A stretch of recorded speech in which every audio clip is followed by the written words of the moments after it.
Bapak Surgawi, kami bersyukur karena hari ini kami boleh hadir di tempat ini untuk merayakan kebangkitan Tuhan kami Yesus Kristus.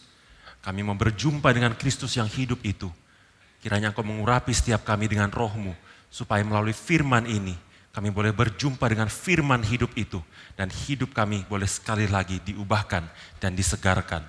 Ini doa kami, demi Kristus Yesus Tuhan kami berdoa. Amin.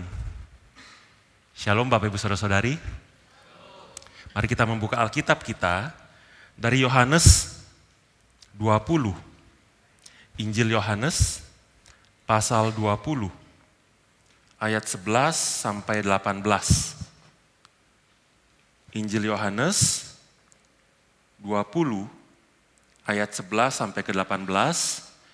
Ayatnya yang ganjil wanita membaca, ayatnya genap pria membaca. Jadi yang pertama wanita, kemudian pria. Demikian selanjutnya sampai selesai di ayat 18. Sudah menemukan? Silakan wanita membaca terlebih dahulu, 1, 2, 3. Tetapi, Maria.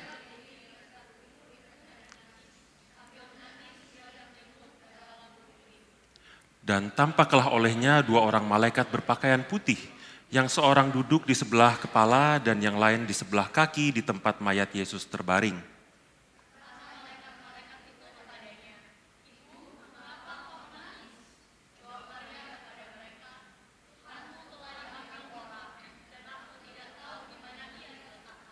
Sesudah berkata demikian, ia menoleh ke belakang dan melihat Yesus berdiri di situ, tetapi ia tidak tahu bahwa itu adalah Yesus.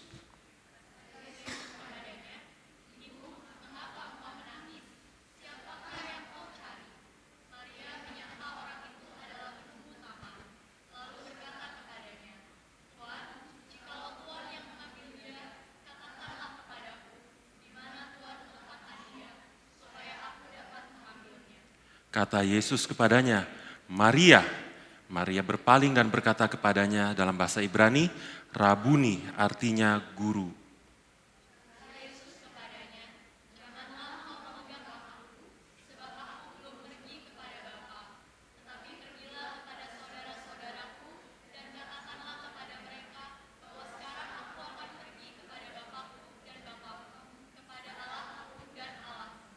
Maria Magdalena pergi dan berkata kepada murid-murid, aku telah melihat Tuhan, dan juga bahwa Dia yang mengatakan hal-hal itu kepadanya. Bapak Ibu Saudara-saudari, Tuhan Yesus menampakkan diri 5 kali kepada para murid setelah kebangkitan. Dan ini adalah penampakan yang pertama kepada seorang wanita bernama Maria Magdalena. Sebelum kita menggali lebih dalam ke dalam firman yang sudah kita baca, saya ingin mengajak kita untuk mengenal terlebih dahulu siapa sih Maria Magdalena ini. Mari kita lihat pertama-tama arti dari nama Maria. Kalau kita perhatikan di Alkitab Perjanjian Baru, cukup banyak nama Maria. Tapi pertama kali nama Maria itu muncul bukan di Perjanjian Baru, tapi di Perjanjian Lama. Ada yang tahu siapa? Miriam. Siapa Miriam? Ciciknya Musa. Yang dia itu ngambil keranjangnya Musa, dihanyutkan ke sungai berdasarkan instruksi, bukannya salah ya. Jadi mamanya yang menghanyutkan, terus ciciknya itu nguntitin ya. Nguntitin terus lihat anak Firaun, putri Firaun mengambil dari air. Nah itu Miriam. Dan arti dari nama Miriam atau Maria itu adalah pahit. Artinya pahit. Kita tahu orang Ibrani suka memberi nama anak mereka sesuai dengan kondisi hidup pada saat itu, atau kondisi anaknya pada saat lahir, atau doa harapan terhadap anak itu. Nah, di dalam situasi orang Ibrani di dalam penjajahan Mesir, hidup mereka itu begitu pahit karena dijajah, karena disuruh kerja paksa, keadaan mereka itu mereka berseru-seru kepada Tuhan, dan pada saat itu wajar kalau ada anak yang diberi nama pahit. Kita tahu ya Hana, di dalam, bukan Hana ya, Naomi. Naomi mengganti namanya menjadi Mara. Mara, Maria, Miriam, Mara, pahit. Karena Naomi mengatakan hidupku sekarang pahit. Jadi nama Miriam, nama Maria itu menggambarkan situasi zaman, situasi hidup yang memang tidak nyaman, penuh kepahitan, di bawah penjajahan. Dan di perjanjian baru, nama Maria itu juga banyak kita temukan di perjanjian baru karena situasi zaman itu dijajah oleh Romawi. Jadi wajar kalau banyak orang memberi nama anak mereka pahit. Memang pahit, memang dijajah itu nggak enak.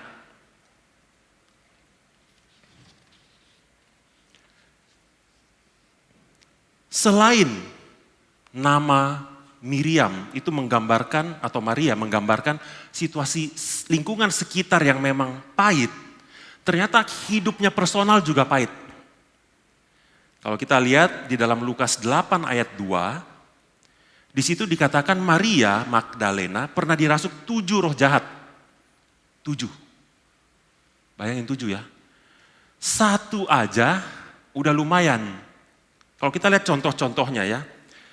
Ada orang dirasuk roh jahat di Markus 5. Dia gejalanya itu seperti orang gila. Dia di kuburan, tinggal sendiri. Itu situasinya, seperti orang gila. Markus 9, ada yang dirasuk roh jahat, ya, seorang anak kecil, dikatakan dia gejalanya seperti epilepsi, ya kejang-kejang, jadi guncang-guncangkan. Di dalam Matius 9, dikatakan ada seorang yang menjadi bisu karena dirasuk roh jahat. Matius 12, ada yang menjadi buta karena dirasuk roh jahat. Di dalam Lukas 13 dikatakan seorang wanita menjadi bungkuk 18 tahun karena dirasuk roh jahat. Memang tidak dicatat berapa roh jahat, tapi kalau 1 aja bisa memanifestasikan penyakit fisik buta, bungkuk, kejang-kejang dan seterusnya, apalagi 7. Kita bisa bayangin ya, memang tidak dicatat, kita tidak tahu seperti apa Maria Magdalena sebelum disembuhkan Tuhan Yesus. Tapi dicatat 7, jadi kita bisa asumsikan sangat menderita. Dan semakin seorang itu menderita, begitu dia dilepaskan dari penderitaan itu, responnya pasti seperti apa? Sangat bersyukur ya. Kalau penderitaannya itu kecil, terus ditolong, ya thank you lah, thank you gitu ya, thank you. Tapi kalau penderitaan itu besar, kemudian ditolong, pasti dia responnya akan sangat, aduh thank you banget gitu kan. Jadi respon Maria Magdalena begitu dia ditolong Tuhan Yesus, dia ikut Tuhan Yesus kemana-mana. Dan dia berikan harta kekayaannya untuk melayani Tuhan. Itu dicatat dalam Lukas 8. Jadi kita bisa melihat bahwa Maria Magdalena ini sepertinya dia mengalami penderitaan yang besar, ditolong Tuhan Yesus, dia respon dengan ikut Tuhan kemana-mana. Jadi kita udah tahu 2 hal tentang Maria Magdalena. Pertama, memang namanya berarti pahit dan hidupnya juga pahit. Lalu dia dibebaskan dari roh jahat dan dia melayani Tuhan dengan semua yang dia punya. Kekayaan, waktu, energinya, dia ikut Tuhan kemana-mana. Bahkan waktu Tuhan disalib, dia ada di sana. Waktu Tuhan dikuburkan, dia ada di sana. Waktu Tuhan bangkit, dia ada di sana. Dan ini adalah peristiwa penampakan yang pertama, saksinya Maria Magdalena.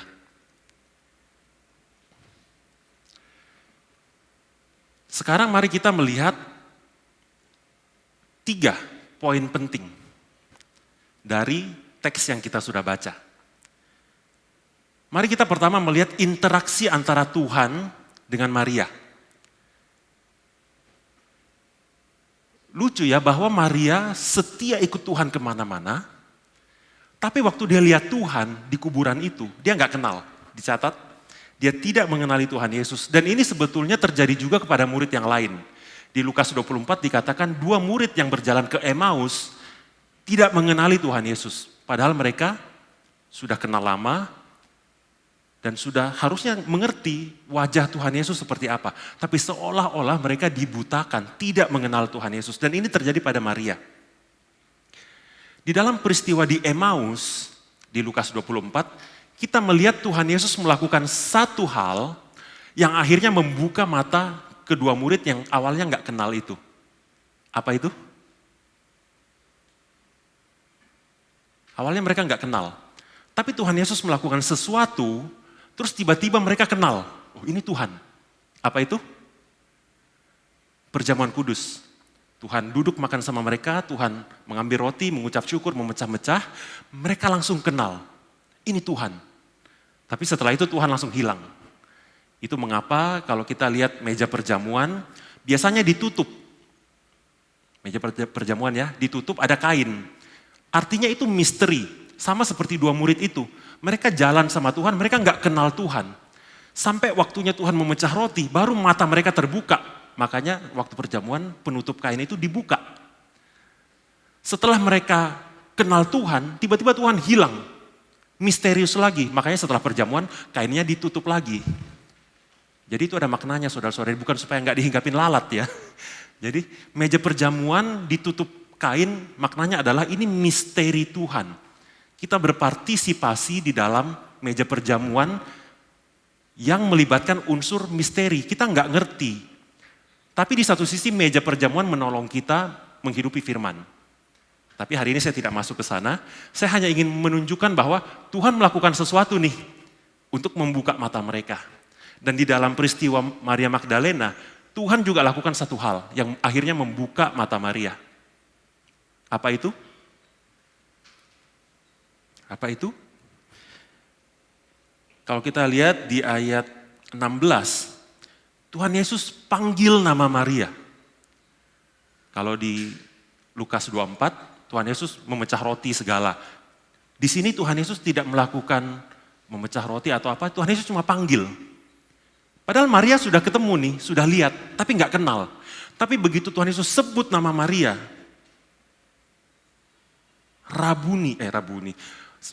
Maria gitu ya, direspon dengan Rabuni. Nah, ada yang menarik dari interaksi ini. Selain dia nggak kenal, dan Tuhan panggil baru dia kenal, di dalam bahasa Yunaninya, bahasa aslinya, kalau kita baca, kalau teman-teman punya Alkitab interlinear gitu ya di handphone atau Alkitab Yunani, boleh cek, boleh buka sekarang. Di ayat 1 dan 11, Yohanes 20 ayat 1 dan 11, nama Maria dicatat bahasa Yunaninya itu Maria. Tapi di ayat 16 Tuhan panggil dengan Maryam. Jadi sebelum Tuhan panggil ditulis namanya itu Maria. Setelah Tuhan panggil Maryam, dan setelah itu terus ditulis Maryam. Jadi di ayat 18 juga Maryam. Ini menunjukkan apa? Kenapa kok sebelum Tuhan panggil itu Maria, setelah Tuhan panggil Maryam? Dan apa yang berubah dari Maria setelah Tuhan sebut nama dia Maryam? Apa yang berubah dari Maria? Masa lalunya tetap sama, dia wanita yang pernah dirasuk 7 roh jahat. Kondisi hidupnya juga ya sama aja kan, itu terjadi split second ya. Maria. Tapi tiba-tiba dia berubah. Yang tadinya menangis, sekarang dia penuh sukacita.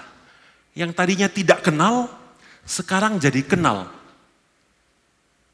Artinya, Tuhan memanggil nama Maria itu beda dengan cara dunia panggil Maria.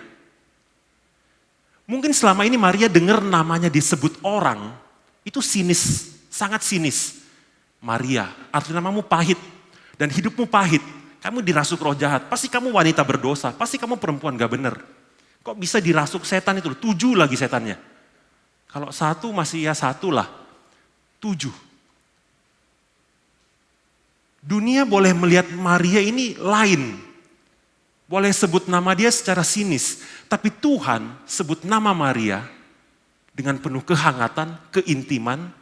Dan itu mengubahkan dia pada saat itu. Dia tadinya menangis, bingung. Sekarang dia tercerahkan. Dia kenal Tuhan. Dan inilah yang harus kita hayati dari peristiwa kebangkitan Tuhan. Sudahkah kita punya relasi yang begitu intim sama Tuhan, sampai masa lalu kita, itu doesn't matter anymore. Di kebaktian pertama, kakak kelas saya penginjil Johan Nugroho mengkhotbahkan hal yang mirip. Kita nggak janjian, saya nggak janjian bahas Maria Magdalena, tapi somehow dia mengatakan bahwa hidup yang ketemu Tuhan, hidup yang tadinya hancur, hidup yang tadinya broken, yang tadinya di dalam keluarga mungkin kita nggak dapat kasih sayang, setelah ketemu Tuhan, hidup itu Tuhan bisa ubahkan dan Tuhan bisa pakai untuk memberkati orang lain.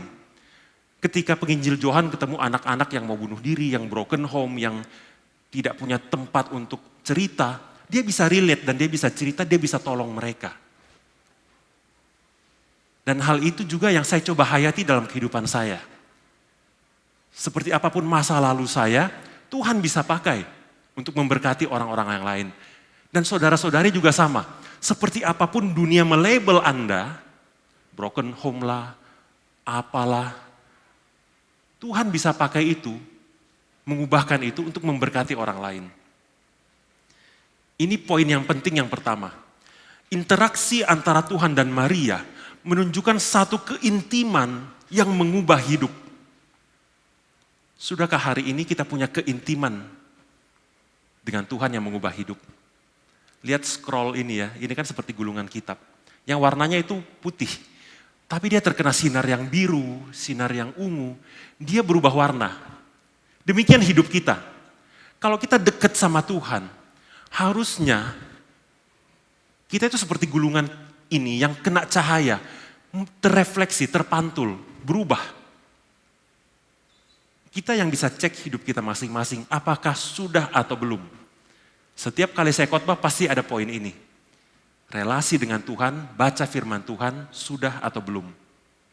Kalau belum, kita masing-masing periksa diri kita. Dan mari kita upayakan. Bagaimanapun caranya, saat teduh ikut Bible class, baca Alkitab, dan seterusnya.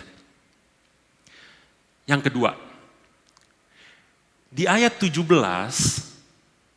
ada sesuatu yang lucu. Tuhan Yesus bilang apa ke Maria? Jangan pegang aku. Ya, kita baca ya. Janganlah engkau memegang aku, sebab aku belum pergi kepada Bapa. Tetapi pergilah kepada saudara-saudaraku, dan seterusnya. Janganlah engkau memegang aku, sebab aku belum pergi kepada Bapa. Kan lucu ya. Jangan pegang-pegang, karena aku belum pergi. Lah, kalau sudah pergi kan gak bisa pegang. Iya gak? Jangan pegang, karena aku belum pergi. Terus kalau udah pergi gimana megangnya? Justru gak bisa dong. Ya memang Tuhan Yesus suka lucu-lucu saudara-saudari. Waktu saya merenungkan bagian ini, saya mengatakan apa maksudnya ya? Kenapa Tuhan bilang jangan pegang aku sebab aku belum pergi? Di dalam Connect, yang udah ikut Connect jangan bosan-bosan ya, ini udah dengar yang kesekian kali. Hukum kedua mengatakan jangan membuat bagimu patung. Jangan membuat bagimu patung, hukum kedua. Masalahnya sekarang kita kan tidak punya patung. Lalu seperti apa kita mengaplikasikan ayat ini dalam hidup kita? Jangan membuat patung berarti kita itu mengalami Tuhan secara real, secara hidup. Yang di dalam setiap fase hidup bisa beda-beda nih. Dalam setiap fase hidup kita Tuhan bisa macam-macam. Di Alkitab ada 200 nama Tuhan yang merefleksikan identitas dan jati diri Tuhan yang lain-lain. Tuhan itu bisa jadi Bapa yang dekat banget sama kita, tapi bisa kadang-kadang berasa Tuhan itu kok tidak hadir, Tuhan itu jauh. Dia itu kadang-kadang nolongin kita melakukan apa yang kita minta, tapi kadang-kadang dia tuntut kita melakukan apa yang dia minta. Jadi Tuhan ini bisa berbeda-beda, menyatakan diri kepada kita, ya tergantung anugerah dia, tergantung fase hidup kita, tergantung apa yang dia mau kita alami di dalam hidup kita. Problemnya, kadang-kadang kita bikin patung. Saya mengalami Tuhan Yesus yang menolong saya sewaktu saya itu kesulitan finansial. Dan saya bawa Yesus ini terus di dalam dompet saya.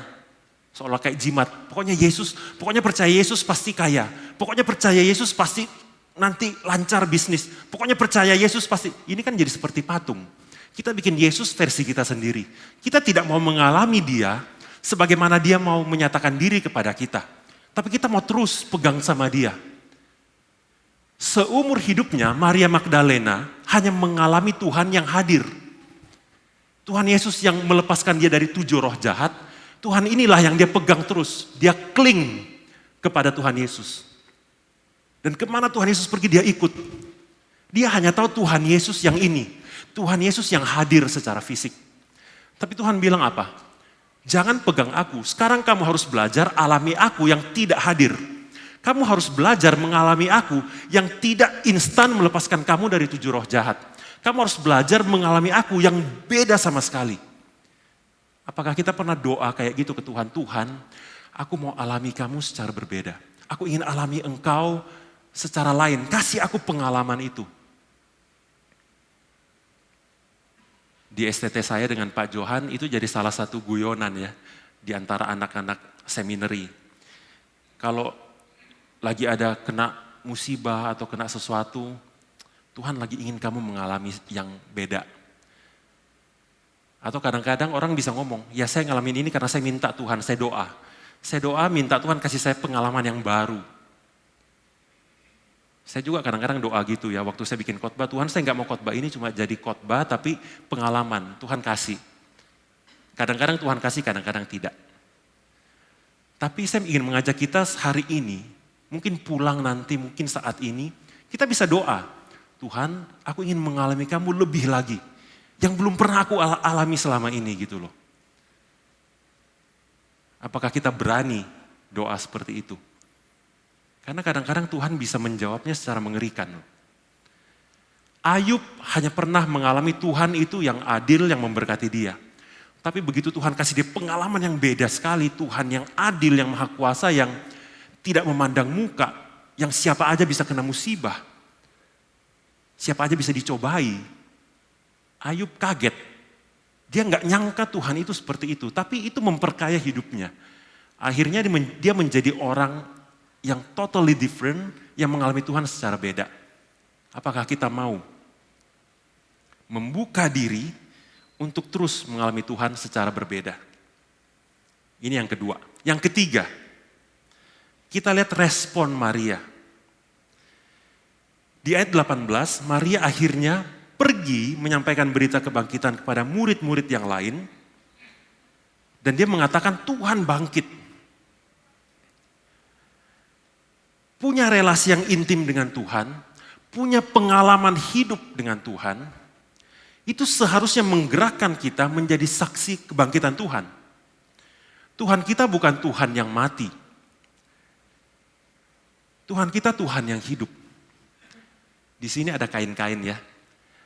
Kemarin waktu kita dekor, sebetulnya tidak ada plannya gimana bahwa ini artinya ini maknanya ini. Cuma tadi ibadah satu saya duduk di belakang, saya lihat-lihat.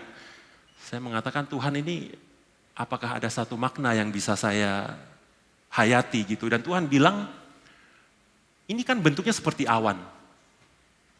Dan di konteks Timur Tengah, konteks Israel, awan itu hanya ada kalau angin bertiup dari barat. Karena tanah Israel yang ikut Bible Class, ingat ya peta Israel ya. Sebelah kiri itu kan laut. Jadi kalau angin bertiup dari barat, awan datang, banyak air, hujan. Tapi kalau angin yang bertiup dari timur, di timur itu ada apa?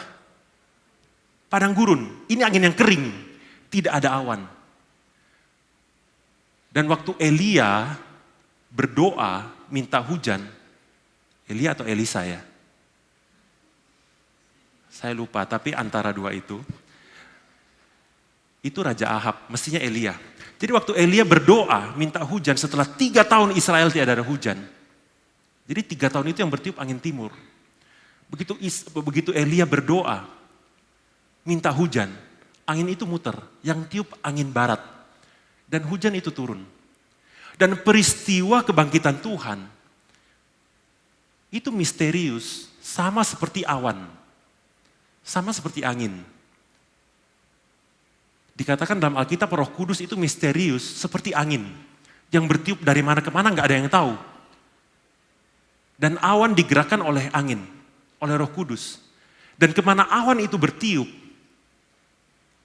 di mana awan dibawa dari sebelah barat masuk ke Israel. Dan di situ hujan turun, di situ ada kehidupan. Kalau awan tidak dibawa ke situ, tidak ada hujan, kekeringan, tidak ada kehidupan. Jadi Bapak Ibu Saudara-saudari, mari kita menghayati kebangkitan Tuhan seperti kita melihat awan-awan. Kemana kita pergi, kemana Roh Kudus pimpin kita pergi, hidup kita itu seperti awan. Kita curahkan hujan di sana supaya ada kehidupan. Atau jangan-jangan kemana kita pergi, di situ ada kematian. Ngeri juga ya.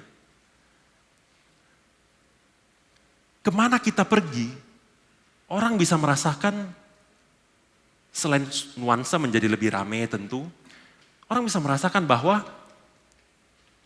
orang ini memberkati saya secara spiritual. Kita bukan cuman berbagi sesuatu yang bersifat fisikal, bagi-bagi berkat jasmani, tapi bagi-bagi berkat rohani. Dan ini yang saya mau ajak kita untuk siapkan sampai sebulan ke depan. Bulan depan ada apa? Bulan misi. Bulan depan ada bulan misi. Dan saya ingin ajak kita persiapkan hati kita, diri kita. Sebulan ke depan untuk bulan misi. Kalau kita bicara bulan misi, ingat tempat ya. Yerusalem, Yehuda, Samaria, dan ujung bumi. Ingat ya, Yerusalem, Yehuda, Samaria, ujung bumi. Yerusalem itu yang terdekat dengan kita. Sebulan ke depan kita ingat-ingat siapa teman kita yang udah lama nggak datang gereja, yang lama nggak pelayanan, yang lama sepertinya udah mungkin tidak baca Alkitab. Kita bisa ajak mereka ikut Bible class, kita bisa ajak mereka ke gereja, ajak mereka pelayanan. Dan kita berikan contoh dari diri kita sendiri bahwa kita juga pelayanan, kita juga aktif, kita juga baca Alkitab dan hidup kita berubah. Maka kita akan seperti awan yang ditiup oleh Roh Kudus, pergi ke tempat yang gersang dan hujan turun di sana dan orang merasa diberkati. Yerusalem, Yehuda. Saya ingin ajak teman-teman connect bulan depan, ya per connect aja gitu kan. Kita siapkan parcel yang kecil, kita bisa visit tetangga-tetangga kita. Ada salah satu teman, dia tinggal di rumah nomor 5. Gereja kita nomor 2, 3, 4, 5. Jadi dekat sekali. Dia mengatakan, saya dari kecil tinggal di sini. Saya mengatakan, oh ya? Saya dari 2013 mulai berjemaat di sini dan baru pertama kali ini saya ketemu kamu dan tahu nama kamu. Jadi kadang-kadang kita itu dekat ya dengan lingkungan ini secara fisik, tapi kita nggak kenal. Jadi saya ajak teman-teman connect, kita mampirlah bertamu, mungkin kita permisi dulu ya, boleh nggak kita mampir, bawa bingkisan, kita mau kenalan, kita mau doakan, apa yang bisa kita doakan. Ya kita kan bertetangga, masa kita nggak saling kenal, masa kita nggak ada interaksi. Jadi kita datang, kita ngobrol, kita doakan mereka. Ya, yang terdekat dengan lingkungan gereja kita, dengan lingkungan rumah kita mungkin. Kemudian ada Samaria dan ujung bumi. Ya, Samaria ini mungkin kita bisa berdasarkan komisi masing-masing, visit satu panti atau apa. Tapi ingat, kita bukan cuma mau ke sana kasih duit pulang. Kita mau kasih berkat rohani. Mungkin mereka, ya saya tidak tahu, tiap panti bisa beda. Tapi mungkin ada panti yang merasa kita jarang diperhatikan, kita orang tua udah nggak ada. Mau nggak kita jadi teman, jadi dalam tanda kutip orang tua buat mereka. Minta nomor handphone mereka, sesekali kontak mereka, telepon mereka. Jangan cuma datang, kasih beras, kasih apa, pulang terus udah nggak mau tahu. Tapi minta nomor handphone, mungkin anak-anak kalau ada yang punya handphone, kalau tidak, mungkin sesekali kita bisa mampir, bisa ngobrol dengan mereka. Ya berikan berkat rohani itu, jangan cuma tabrak lari. Ujung bumi. Kalau Bu Natasha sih pengennya ngajak kita ke Myanmar, tapi itu tahun depan lah ya, nabung-nabung dulu. Ujung bumi itu terlalu jauh, padahal Yerusalem dan Yudea saja belum kita perhatikan gitu ya. Jadi saya mengajak kita dalam sebulan ke depan persiapkan. persiapkan diri kita menjadi saksi kebangkitan Tuhan. Seperti awan-awan ini, seperti kitab yang terbuka ini.